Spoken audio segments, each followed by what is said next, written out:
আমার গলাটার অবস্থা খুবই খারাপ, কারণ প্রতিনিয়ত এত চিৎকারের অভ্যেস নেই, কিন্তু এই নতুন অভ্যেসটা আমার খুব ভালো লাগছে। এখানে আমার আগে সম্মানীয় যারা এসছেন এবং যারা কথা বলেছেন, তাদের কথা বলার পর আমার অনেক কিছু বলার আছে, তেমনটা নয়। আমরা রোজই ভাগাভাগি করে রাত যাচ্ছি।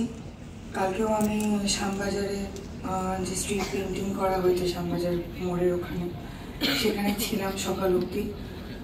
আমি কিছুই সাংঘাতিক যে কোনো কাজ করেছি তা নয়, প্রচুর এঁকেছি, রং করেছি তেমনটাও নয়, কিন্তু আমি দেখলাম যে অনেক মেয়েরা, অনেক ছেলেরা তো ছিলই, কিন্তু অনেক মেয়েরা তারা প্রচুর দূর থেকে ওখানে এসেছিল প্রতিবাদ করতে, তাদের মতন, তাদের নিজের ভাষায়। তারা সকাল 5টা হলে বাস চলাচল শুরু হবে, তারপরে তারা শিয়ালদা স্টেশন যাবে, সেখান থেকে ট্রেন নিয়ে বাড়ি যাবে। এরকম নানাবিধ কথা শুনছিলাম, তাদের জীবনের নানা লড়াইয়ের কথা শুনছিলাম। তো সেই জন্য ওটা মনে ঠিক আসেনি যে কখন আমি বাড়ি গিয়ে একটু বিছানায় শোবো। আসলে আমার যে কাজের জায়গা, আমার যে জীবিকা, সেই ফ্রেটার্নিটির অনেক মানুষ আজকে এসছেন এখানে। আমি প্রত্যেকে তো আমরা রোজ দিন রাস্তায় থাকতে পারছি না বা রাত জাগতে পারছি না, কিন্তু সবাই যারা বাড়িতে আছে তারা যে খুব নিশ্চিন্তে ঘুমোচ্ছে তা কিন্তু নয়। এখানে সুদীপ্তা আছেন, জয়িতিদি আছে, সৌম্য আর আমি একসাথে এসছি, আরও অনেকে এসেছেন, দেবলিমা এসছে। সবাই কিন্তু ওই আমাদের হোয়াটসঅ্যাপের নানান গ্রুপে রাত্রি 3টে, ভোর 4টে সমানে কিন্তু তাদের মেসেজ আসতে থাকে যে মেয়েরা রাত্রিবেলা বাইরে থাকছে, প্রতিবাদ করছে, তারা লাইভ লোকেশন শেয়ার করছে, তারা বাড়ি পৌঁছানো অবধি। এরকমভাবেই আমরা প্রতিবাদ চালাবো। আমার খুব ব্যক্তিগত জায়গা থেকে কয়েকটা কথা বলার আছে, যে আমাদের বাড়ির যারা পরিচারিকা, তাদের তো আমরা ঠিক বুদ্ধিদীপ্ত মনে করি না, বা তাদের আমাদের প্রতিবাদ, আমাদের আন্দোলন, আমাদের কথাবার্তা, সেখানেও আমরা তাদেরকে খুব একটা ইনক্লুড করি না। কিন্তু আমার বাড়িতে যে দুজন মানুষ আমার সঙ্গে আছেন, আমার রান্নার দিদি যে ঠিকই কাজ করে, সে রান্নায় ঘরে এসে চলে যায়, এবং আমার বাড়ির মাসি, আমি কলকাতা শহরে আমি আর মাসি থাকি বাড়িতে। বাবা মার অনুপস্থিতিতে আমি মাসির গার্জেন, মাসি আমার গার্জেন। ইউজুয়ালি যখন আমি বাড়ি থেকে বেরোই, সে কাজে হোক আর যে কারণেই হোক না কেন, মাসি জিজ্ঞেস করে প্রত্যেকবার যে বাড়ি কখন ফিরবে বা কটা নাগাদ পৌঁছবে। এই গত 1 সপ্তাহ 10 দিন ধরে দেখছি যে মাসি আমাকে এই প্রশ্নটা করে না যে আমি কখন বাড়ি ফিরছি। এবং কালকে আমি বাড়ি থেকে বেরোবার আগে তাদের দুজনের সাথে আমার কথা হলো। আমার রান্নার দিদি, সে অন্য অনেক বাড়িতে কাজ করে যারা বাঙালি নয়, সে কিন্তু সেখানে গিয়ে প্রতিবাদ করেছে, প্রচুর চেঁচামেচি করেছে। তাদেরকে বলেছে যে তোমরা বাঙালি নও, সেই জন্য বোধহয় তোমরা রাস্তায় নামছো না। তোমাদের বাড়ির মেয়ের সাথে এরকম হলো কি তোমরা সারাদিন বাড়িতে বসে শুধু খেতে আর টিভি দেখতে?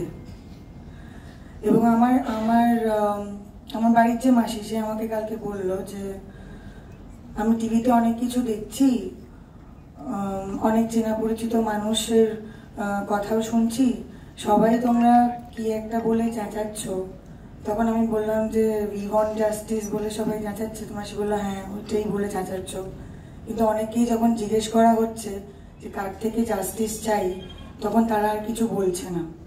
তোমাকে যদি জিজ্ঞেস করা হয় যে তুমি কার কাছ থেকে জাস্টিস চাও, সরকারের কথাটা কিন্তু বলো। এটা আমার বাড়ির কাজের মাসি, যার বেশিরভাগ সময়টা এই সংসার গোছানো আর মেগা সিরিয়াল দেখে কাটে, তার মধ্যেও কিন্তু এই প্রতিবাদটা আছে। তো আমরা সবাই সবার মতন চেষ্টা করছি।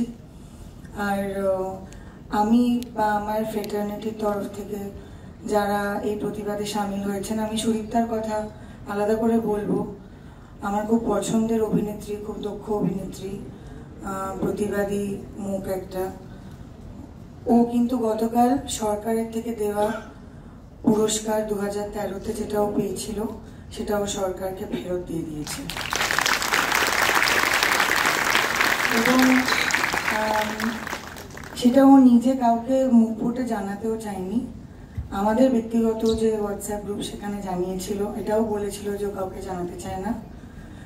আমি সবার আগে ওটা গিয়ে সোশ্যাল মিডিয়াতে দিয়েছিলাম, কারণ আমার মনে হয় যে সব প্রতিবাদ তো আমরা মাইক্রোফোন হাতে নিয়ে বলতে পারছি না, বা রাস্তায় নেমে আমাদের ব্যক্তিগত প্রতিবাদ আমরা করছি না। আমরা সবাই নিজের মতন চেষ্টা করছি। আর আমার মনে হয়, যেটা ডক্টর কুণাল সরকারও বললেন, যে আমাদের ইমোশন, আমাদের রাগ, আমাদের কষ্ট, সেগুলো দিয়ে যেমন আমরা আন্দোলন চালাচ্ছি সেটা নিশ্চয়ই দরকার, কিন্তু আমাদের একটা খুব বলিষ্ঠ স্ট্র্যাটেজি দরকার।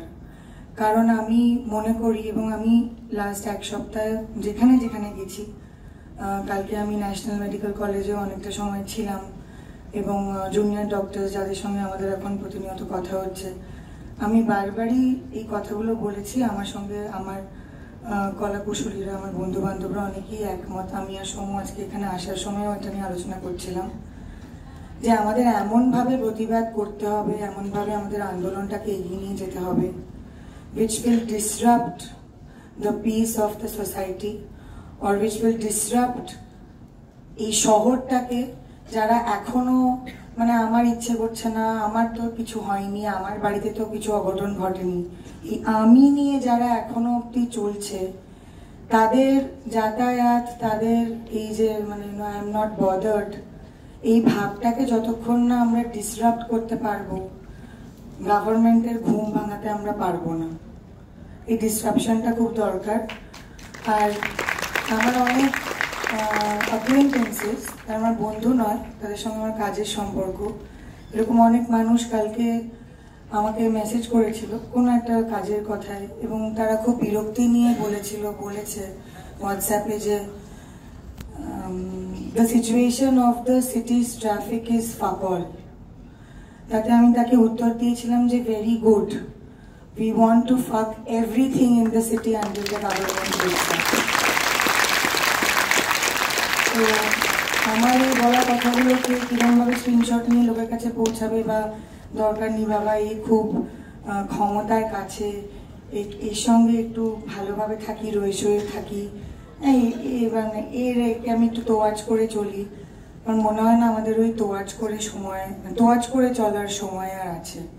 এখন গর্জে ওঠার সময়, নিজের স্বার্থ, নিজের ভালো থাকা, আমার এটা করলে আমার কি ভালো হবে, আমি কতটা কি পয়সা রোজগার করতে পারবো, আমি কতটা কি ভালো কাজ করতে পারবো, আমি কতটা সেফ থাকতে পারবো, নিজের সেফ থাকলে চলবে না। কারণ মেয়ে হিসেবে, এবং আমি এই প্রফেশনে আছি বা আমি যে জীবিকাতেই থাকি না কেন, আমার মনে হয় when girls hit puberty, আমাদের মায়েরা কিন্তু আমাদেরকে সব থেকে আগে একটা কথা বলে যে ভিড়ের কোনো জায়গায় থাকলে, যে পৌঁছলে আগেই হাতটা আমাদের বুকের ওপর চলে আসে।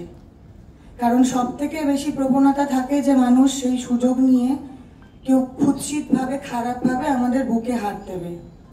2024-এ দাঁড়িয়ে এবং এত বড় একটা আন্দোলনের পার্ট হয়ে আমি ভিড়, বাসে, ট্রামে, রাস্তায়, মানে কোনো এক্সিবিশনে, কোনো অবস্থাতেই আমি আমার বুকের ওপরে হাত দিয়ে দাঁড়িয়ে থাকতে, চলতে, কিছু করতেই চাই না। আমরা মেয়েরা এরপর থেকে যেন বুক থেকে হাত নামিয়ে যেন হাঁটতে পারি। সারাক্ষণ আমাদের মনে আমাদের বুকেকে হাত দিয়ে দেবে, আমাদের পেছনে কে হাত দিয়ে দেবে, শাড়ি পরলে ভিড়ের মধ্যে আমাদের পেটের ওপরে কে হাত বুলিয়ে দেবে। আর যদি এখনো সেরকম মানুষ আমি রোজই শুনছি, রাস্তায় যেহেতু এতটা সময় কাটাচ্ছি, আগে হয়তো মেয়েরাই বেশি কুণ্ঠা বোধ করতাম, যে ঠিক আছে দেখতে পাচ্ছি, জানি যে এই লোকটা আমার পাশে দাঁড়িয়ে আমার গায়ে হাত দিচ্ছে এমনভাবে যেটা ঠিক নয়, কিন্তু আমি বলবো, এটা নিয়ে চেঁচাবো, চারটে লোক আবার আমাকে কি বলবে, এই ভয়টা নিয়ে আমরা এতদিন চলছিলাম। গত এক সপ্তাহ ধরে রাস্তায় প্রতিবাদ করতে গিয়ে এরকম অনেক মেয়েদের সঙ্গে আমার কথা হচ্ছে, আলাপ হচ্ছে, পরিচিতি হচ্ছে, যারা কিন্তু এই লোকগুলোকে কল আউট করছে। তারা ট্রেনে, বাসে, ট্রামে, রাস্তায় তাদের গায়ে যদি কেউ হাত দেয় যেটা ঠিক নয়, তারা কিন্তু ঘুরে সেই লোকটার কলার ধরে তাকে একটা থাবড়া মারছে।